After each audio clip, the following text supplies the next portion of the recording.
So ಮನಮೋಹಕನ ಎಲ್ಲಿ ಹುಡುಕಿದ್ರಿ? ಅದು ಎಲ್ಲಿಂದನೋ ಬಂತು ಸರ್. ಅದು ಮೆಲಡಿ ಕೇಳ್ತಾ ಎಷ್ಟು ಸರ್ ಮಾತುಗಳನ್ನು ಕೇಳ್ತಾ ಅವ್ರ ಇನ್ಪುಟ್ಸ್ ಕೇಳ್ತಾ ಬರೆಯೋದು ಕೂತಾಗ ಬಂತು ಸರ್, ಅದು ಆ ಪದ ಬಂತು. ಒಬ್ಬ ಸಾಹಿತಿಗಳಿಗೆ ಸಾವಿರಾರು ಹಾಡುಗಳನ್ನ ಕೇಳ್ತಾ ಇರ್ತೀರಿ, ಸಾವಿರಾರು ಪದಗಳನ್ನ ಜೋಡಿಸ್ತಾ ಇರ್ತೀರಿ. ಬಟ್ ಪರ್ಟಿಕ್ಯುಲರಾಗಿ ಈ ಥರದ ಒಂದು ಸಿನಿಮಾಗಳು ಬಂದಾಗ ಜವಾಬ್ದಾರಿ ಜಾಸ್ತಿ ಇರುತ್ತೆ. ಯಾವ ರೀತಿ ಕೊಟ್ಟರು ತೊಗೊಳ್ಳಲ್ಲ, ಏನು ಕೊಡಬೇಕು ಅನ್ನುವಂಥ ಎಕ್ಸ್ಟ್ರಾ ಎಫರ್ಟ್ ಹಾಕಬೇಕಾಗಿರುತ್ತೆ ಸರ್. ಸೊ ನಿಮ್ಮ ಮನಸ್ಥಿತಿ ಹೇಗಿತ್ತು?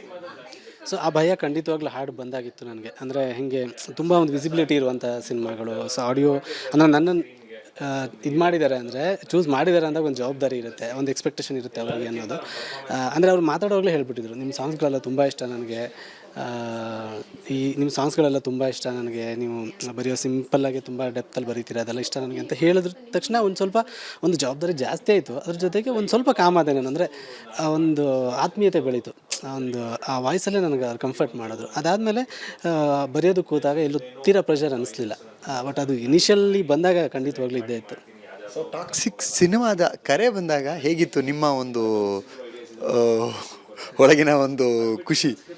ಸೊ ಮನೆಯಲ್ಲಿ ಇದೇ ಥರ ಸೋಫಾ ಮೇಲೆ ಕೂತ್ಕೊಂಡಿದ್ದೆ ನಾನು, ನನ್ನ ಹೆಂಡತಿ ಜೊತೆ ಮಾತಾಡ್ತಾ. ಆವಾಗ ಮೆಸೇಜ್ ಬಂತು ಕಾರ್ತಿಕ್ ಸರಿಂದ.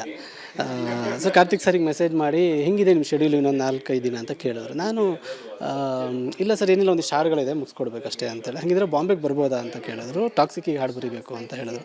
ನಾನು ಓಕೆ ಸರ್ ಅಂತೇಳಿ ಬರ್ಬೋದು ಅಂತಲೇ ಹೇಳಿಬಿಟ್ಟು ನಾನು ಮೆಂಟಲಿ ಪ್ರಿಪೇರ್ ಆಗಿದೆ ಬಾಂಬೆ ಹೋಗೋಕ್ಕೆ. ಬಟ್ ನೆಕ್ಸ್ಟ್ ಡೇ ಅವ್ರು ಹೇಳಿದ್ರು, ಇಲ್ಲ ನೀವು ಅಲ್ಲಿಂದ ಬರ್ದು ಕಳಿಸಿದ್ರು ಓಕೆ ಅಂತೆ ಸರ್ಗೆ, ನಿಮ್ಗೆ ಓಕೆ ಸರ್ ನಾನು ಬರ್ದು ಕಳಿಸ್ತೀನಿ ಅಂತ ಹೇಳಿ ನೆಕ್ಸ್ಟ್ ಡೇ ನನಗೆ ಮೆಲಡಿ ಟ್ಯೂನ್ ಕಳಿಸ್ತಾರೆ. ಟ್ಯೂನ್ ಕಳಿಸಾದ್ಮೇಲೆ ಸಂಜೆ ಯಶ್ ಸರ್ ಜೊತೆ ಮಾತಾಡಿಸ್ತಾರೆ. ಸೊ ಅಲ್ಲಿಂದ ಸ್ಟಾರ್ಟ್ ಆಗುತ್ತೆ. ಎಷ್ಟು ವರ್ಷ ಬರೆದ್ರು? ಯಾಕಂದರೆ KGF ನಂತರ ಯಶ್ ಅವ್ರು ಯಾವುದೇ ಹಾಡುಗಳು ಬರೆದ್ರು ಕೂಡ 1 2 3 4 ಆದರೆ ಪುಣ್ಯ, ಇನ್ನು ಮುಂದಕ್ಕೆ ಹೋಗಿರುತ್ತಂತೆ. ಇಲ್ಲ, ಈಗ ಪಲ್ಲವಿ ಏನು ಬರೆದಿದೆ ಅದು ಫಸ್ಟ್ ವರ್ಷನೇ. ಸೊ ನಾನು ಸುಮ್ಮನೆ ಆಪ್ಷನ್ಗೆ ಅಂತ ಒಂದು ಸೆಕೆಂಡ್ ವರ್ಷನ್ ಸ್ವಲ್ಪ ಆಚೆ ಈಚೆ ಮಾಡ್ಕೊಂಡು ಸೆಕೆಂಡ್ ವರ್ಷನೂ ಕೊಟ್ಟಿದ್ದೆ. ಮತ್ತು ಅವರು ಫಸ್ಟ್ ಟೈಮ್ ಏನು ಕಳಿಸಿದ್ದೆ ನಾನು ಅದನ್ನೇ ಓಕೆ ಮಾಡಿದ್ರು. ಬಟ್ ಅದರಲ್ಲಿ ಒಂದಿಷ್ಟು ಮಾಡಿಫಿಕೇಷನ್ಸ್ ಎಲ್ಲ ಆಯಿತು. ಎಷ್ಟರ ಜೊತೆ ಫೋನಲ್ಲೇ ಡಿಸ್ಕಷನ್ ಮಾಡ್ತಾ ಇದು ಹಿಂಗಾಗಲಿ ಅಂಥೇಳಿ ಒಂದಿಷ್ಟು ಮಾಡಿಫಿಕೇಷನ್ಸ್ ಆಯಿತು.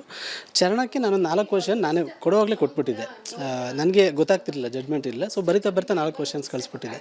ಅದರಲ್ಲಿ ಒಂದು ಪಿಕ್ ಮಾಡಿದ್ರು ಅವರು. ಸೊ ಹಾಗಾಗಿ ಆಲ್ಮೋಸ್ಟ್ ಎಲ್ಲ ಫಸ್ಟ್ ವರ್ಷನ್ಸಲ್ಲೇ ಓಕೆ ಆಯಿತು. ಒಬ್ಬ ಸಾಹಿತಿಗೆ, ಒಬ್ಬ ನಟನಿಗೆ ಹಾಡುಗಳನ್ನ ಬರೀಬೇಕನ್ನಿಸೋದು ಮೊದಲು ಅವರ ಒಂದು ಮ್ಯಾನರಿಸಮ್ನ ಅರ್ಥ ಮಾಡ್ಕೋತಾರೆ. ಸೊ ನಿಮ್ಗೇನಾದರೂ ಯಶ್ ಅವ್ರ ಜೊತೆ ಇದಕ್ಕೆ ಮುಂಚೆ ಒಡನಾಟ ಇತ್ತಾ? ಇಲ್ಲ, ಯಶ್ ಸರ್ ಜೊತೆ ಪರ್ಸ್ನಲಿ ಒಡನಾಟ ಇರಲಿಲ್ಲ. ಬಟ್ ನಾನು ಅವರ ಅಭಿಮಾನಿಯಾಗಿ ಅವ್ರ ಸಿನಿಮಾಗಳನ್ನ ನೋಡ್ಕೊಂಡ್ಬಂದಿದ್ದು ಅದು. ಬಟ್ KGF ಟೈಮಲ್ಲಿ ನಾವು ಸ್ಟುಡಿಯೋದಲ್ಲಿ ಇರ್ತಾ ಎಡಿಟಿಂಗ್ ಆ್ಯಂಡ್ ಮ್ಯೂಸಿಕ್ ಎಲ್ಲ ಆಗ್ತಾ ಇತ್ತಲ್ಲ ರವಿ ಬಸು ಸ್ಟುಡಿಯೋದಲ್ಲಿ, ಅಲ್ಲಿ ಅವರು ಬರ್ತಾಯಿದ್ರು.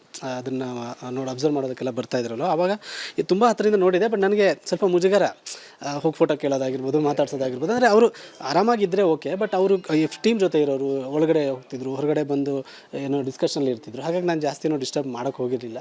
ಅದು ತುಂಬ ಹತ್ತಿರದಿಂದ ನೋಡಿದ್ದವ್ರನ್ನ. ಸೊ ಅದಾದಮೇಲೆ KGF ದೊಡ್ಡ ಮಟ್ಟದಲ್ಲಿ ಹಿಟ್ ಆಗುತ್ತೆ. ಮತ್ತು ಸೊ ಯಶ್ ಸರ್ ಎಲ್ಲೂ ಅವ್ರನ್ನ ಹತ್ತಿರದಿಂದ ನೋಡೋಂಥ ಅವಕಾಶ ಸಿಕ್ಕಿರಲಿಲ್ಲ.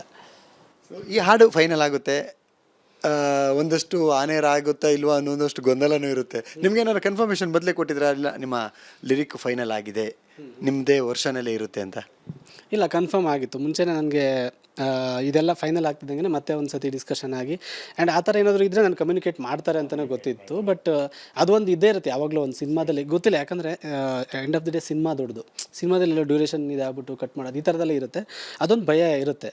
ಬಟ್ ರಿಲೀಸ್ಗಿಂತ ಒಂದು 3-4 ದಿನ ಹಿಂದೆ ಮತ್ತೆ ಅದು ಇನ್ನೊಂದು ಸ್ವಲ್ಪ ಕರೆಕ್ಷನ್ಸ್ಗೆ ರೆಕಾರ್ಡ್ ಮಾಡೋದಕ್ಕೆ ಅಂಥೇಳಿ ಯಶ್ ಸರ್ ಅವ್ರ ಕಡೆಯಿಂದ ಮತ್ತೆ ಕಾಲ್ ಬಂದಿತ್ತು. ಆವಾಗ ಇನ್ನೂ 200% ಕನ್ಫರ್ಮ್ ಆಯಿತು. ಅಂದರೆ ಸಾಂಗ್ ಏನು ತೊಂದರೆ ಆಗಿಲ್ಲ ಅಂತ. ಆಮೇಲೆ ರಿಲೀಸ್ ಹಿಂದಿನ ದಿನ ನನಗೆ ಕಾರ್ತಿಕ್ ಸರ್ ಮೆಸೇಜ್ ಮಾಡಿದರು, ನಾಳೆ ರಿಲೀಸ್ ಆಗ್ತಿದೆ ಹಾಡು ಅಂತ. ಅಂದರೆ ಅಫಿಷಿಯಲಿ ಎಲ್ಲೂ ಬಿಟ್ಟಿರಲಿಲ್ಲ.